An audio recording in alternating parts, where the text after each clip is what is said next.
하나님의 말씀 창세기 19장 1절 날이 저물 때 그 두 천사가 소돔에 이르니. 오늘 설교 제목은 저물 때입니다. 창세기 3장 8절 그들의 날이 서늘할 때 동산에 거니시는 여호와 하나님의 음성을 듣고 아담과 그 아내가 여호와 하나님의 낯을 피하여 동산 나무 사이에 숨은지라. SDA 바이블 코멘터리는 이 이야기를 이렇게 주석했습니다. 조용한 저녁, 바람이 정원을 상쾌하게 하는 하루가 끝날 무렵에 하나님의 정기적인 방문은 그 행복한 부부에게 항상 기쁨의 순간이었다. 그러나 이제 하나님이 가까이 오는 소리는 놀람의 근원이 되었다. 아담 하와에게 있어서 저녁 시간은 사랑하는 하나님과의 정기적인 데이트 시간이었습니다. 그러나 그 아름다운 시간이 그들의 범죄로 인해 징벌을 선고받는 시간으로 변했습니다. 왜 하나님은 소돔 성 멸망의 선고 시간을 저녁 시간으로 잡으셨을까요? 왜 하나님은 아담에게 에덴의 추방 선고를 저녁 시간으로 잡으셨을까요? 마태복음 24장 1절 2절입니다.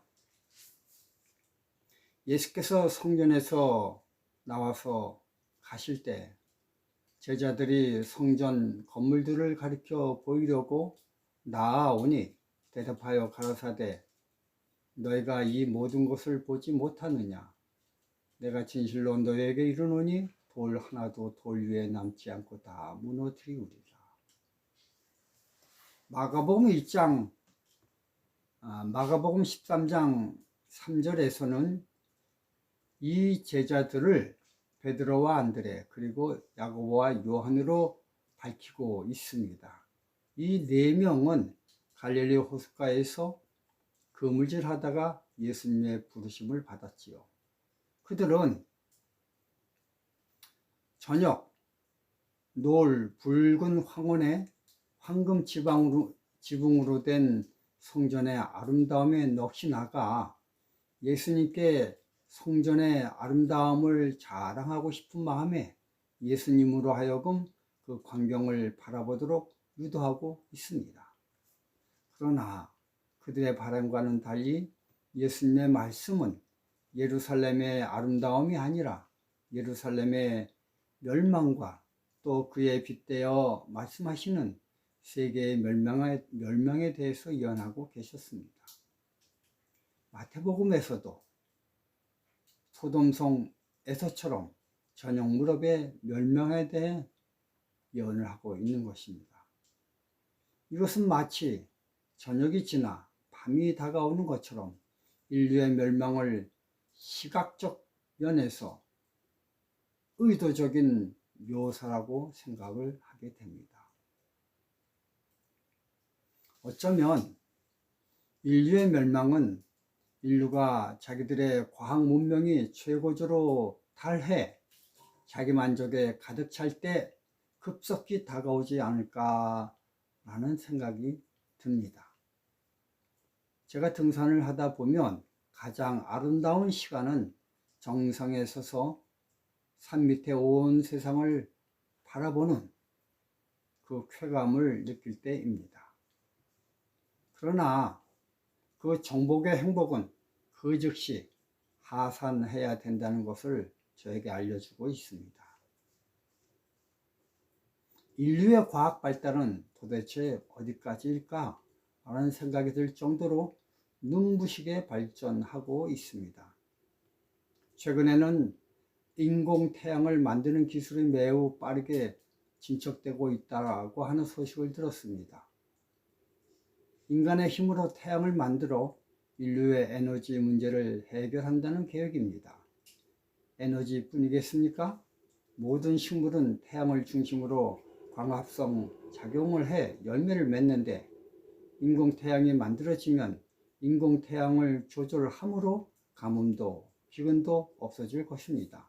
그야말로 꿈의 시대가 도래할 것이지요. 그런데 과학이 발달하면 발달할수록 인류가 나아가는 것은 평화와 행복이 아니라 오히려 탐욕과 쾌락 쪽으로 그 방향키를 튼다는데 문제가 있는 것입니다. 생각을 해보십시오. 아무리 기가 막힌 과학으로 인류가 앞으로 나아간다 할지라도 사람은 시간이 지나면 죽음 앞에서 어떻게 할 수 없는 존재자들 존재자이기 뿐입니다. 다니엘서 5장 1절 2절 벨사살 왕이 그 귀인 1,000명을 위하여 큰 잔치를 배설하고 그 1,000명 앞에서 술을 마시니라. 벨사살이 술을 마실 때에 명하여 그 부친 느부갓네살이 예루살렘에서 취하여 온 금은 기병을 가져오게 하였으니 이는 왕과 귀인들과 왕후들과 빈궁들이 다 그것으로 마시려 함이었더라. 바벨론 왕 벨사살이 국가가 안전하고 평화로울 때 잔치를 베푼 것이 아닙니다. 지금 막강한 적군에 의해 바벨론 도성이 포위되어 한 치 앞도 내다볼 수 없는 상황이기에 그 두려움을 잊기 위해서 잔치를 베풀고 있는 것입니다. 이와 마찬가지로 사람들도 죽음이 다다른다는 것을 알게 되면 극도의 위기감과 두려움이 다가오자 그것을 잊기 위하여 극한의 쾌락을 추구하게 됩니다. 모든 과학의 힘과 모든 재력을 다해 죽음의 공포를 잊기 위하여 그 노력에 그것들을 쏟아붓고 있습니다. 창세기 6장 1절 2절 사람이 땅 위에 번성하기 시작할 때 그들에게서 딸들이 나니 하나님의 아들들이 사람의 딸들의 아름다움을 보고 자기들의 좋아하는 모든 자로 아내를 삼는지라. 이 성경 기전은 노아 홍수 바로 직전의 모습을 성경은 이렇게 묘사하고 있습니다. 하나님이 주신 결혼의 최고 덕목은 사랑이지요. 그런데 노아 홍수 직전의 결혼은 사람은 내동댕이 치고 딸들의 아름다움을 보고 자기들의 좋아하는 모든 자로에서 보듯이 오로지 좋아하는 즉 쾌락을 최고조로 만족시키는 자와 결혼을 하고 있는 것을 보게 됩니다. 사랑은 자기가 중심이 아니라 상대방이 중심이 되는 정신 자세입니다. 반면에 좋아함은 상대방이 중심이 되는 것이 아니라 내가 중심이 되어 내 만족을 위하여 상대방이 나를 즐겁게 해주는 도구로 사용되는 것이 바로 좋아함입니다. 이것을 우리는 고양이가 쥐를 사랑하는 것이 아니라 자기 만족을 추구하기 위해 좋아한다는 것에서 알 수가 있습니다.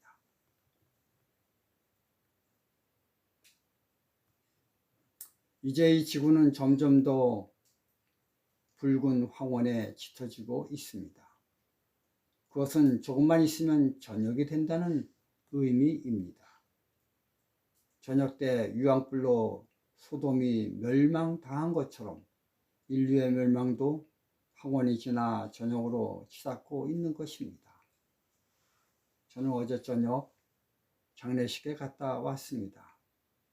나나 집사람이나 너무 늦은 저녁이라 몸이 파김치가 되었습니다. 그래서 우린 티맵을 켜고 그것에 의지하여 그것이 일러주는 대로 차를 몰고 왔습니다. 만약 저에게 길을 안내하는 앱이 없다면 그곳에 갔다 올 엄두도 못 냈을 것입니다. 제가 왜 이런 이야기를 하냐면요. 그 이유는 나는 나도 모르게 완전 기계에 종속된 삶을 살고 있다는 것을 말하고 싶기 때문입니다. 내 의지와 상관없이 이제는 무조건 국가에서 만들어 놓은 기계 문명에 따를 수밖에 없는 존재가 되었습니다.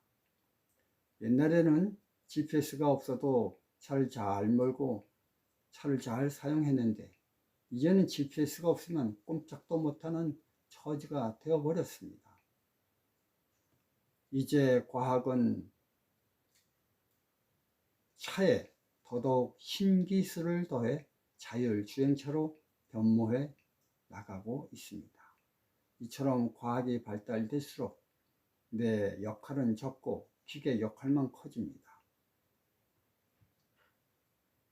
사람은 기계에 종속되고 기계에 종속되면 내 의지와는 상관없이 기계가 지시한 대로 살게 되어 있습니다.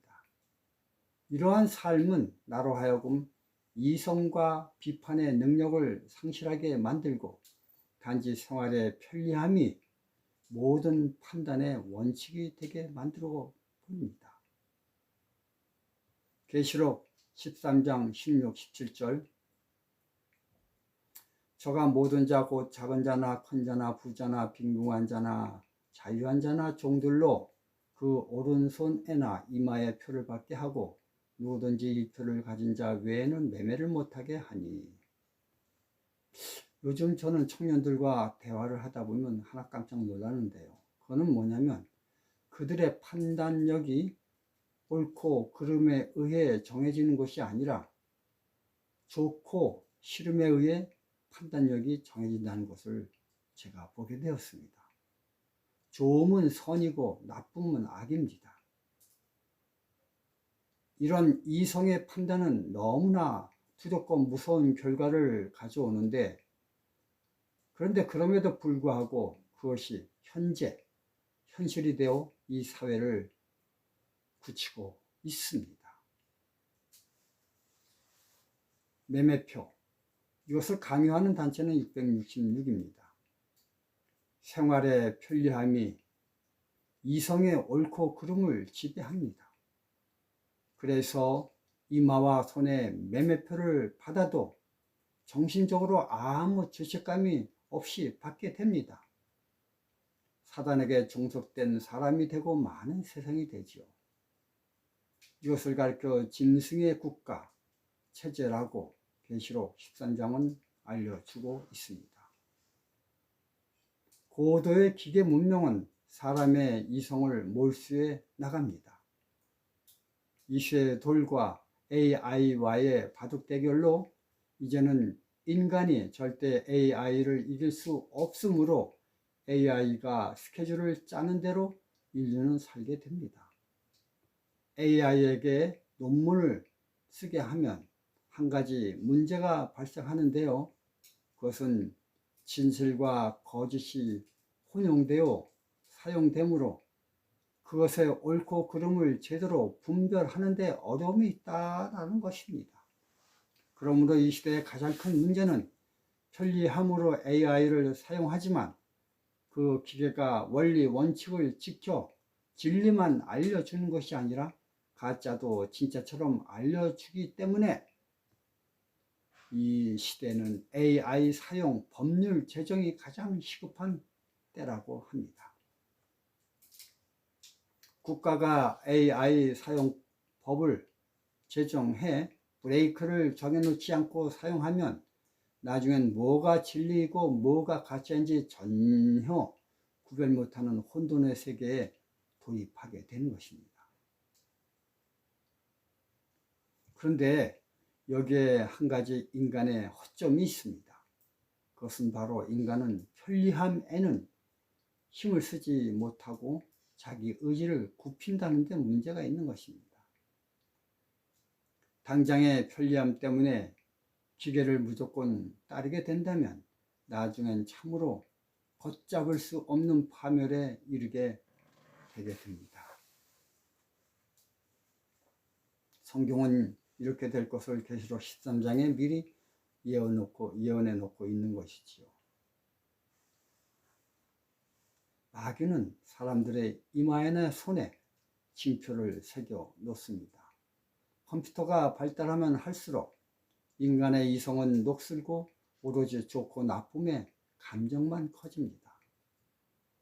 현대를 가리켜 정보화 시대다라고 얘기합니다. 매일매일 쏟아져 나오는 엄청난 정보의 양에 사람들은 이것을 가리켜 정보의 홍수라고까지 말합니다.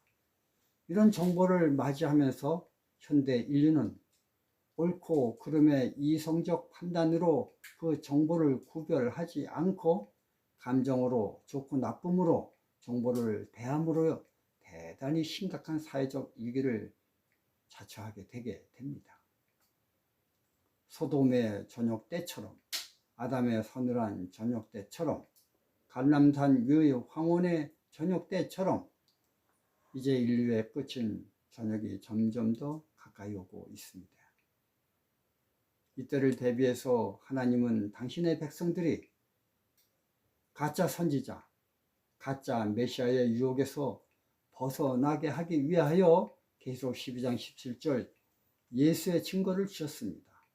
우린 이 예수의 증거가 계시록 19장 10절에 예수의 증거는 대언의 영이라고 하는 성경이 알려주므로 그것이 무엇인지를 명확히 깨닫게 됩니다. 마태복음 4장에서 마귀와 예수님의 싸움은 하나님의 말씀을 올바로 적용하느냐 못하느냐임을 분명하게 알 수 있습니다. 그래서 하나님의 성경을 잘 풀어 해석해 주는 예언의 신을 당신의 마지막 남은 백성에게 주셨습니다. 그러므로 사단의 잘못된 성경 해석의 성경 말씀을 분별력 있게 구별함으로 올바른 하나님의 말씀 위에 굳게 선 신앙을 하게 하시는 것입니다. 이것이 바로 지구 역사 마지막 대쟁투의 모습입니다. 사단 마귀는 물질의 적극적 필요성을 가지고 오고 하나님의 백성은 떡으로만 살 것이 아니라 하나님의 말씀으로 산다는 영적 음식을 제안하게 됩니다. 마태복음 6장 33절에선 무엇이 먼저 생각하고 선택하느냐가 선악의 쟁점이 된다고 하였습니다. 인간이 살기 위해서는 둘 다 필요하지만 중요한 것은 무엇가 먼저냐가 중요한 것입니다. 이 글을 읽는 성도 여러분, 참으로 선악을 구별하기 힘든 세상에 살고 있습니다. 선악을 구별할 줄 알면서도 악을 대면할 땐 그것에 치를 떨며 멀리 하지 않고 뜨뜻미지근하여 그러한 태도로 술에 술 탄 듯 물에 물 탄 듯 대하는 흐리멍텅한 모습이 저와 여러분들의 모습입니다. 그렇습니다. 우린 말씀에 굳게 서야 되겠습니다. 캐논에 서야 되겠습니다. 진리가 우리를 자유케 해야 되겠습니다. 지구의 시간이 우리에게 지금 서늘할 때를 가리키고 있습니다. 저녁 때가 됐다고 알려주고 있습니다. 황혼이 비친다고 보여주고 있습니다. 경각심을 가지고 살아야 되겠습니다. 감사합니다.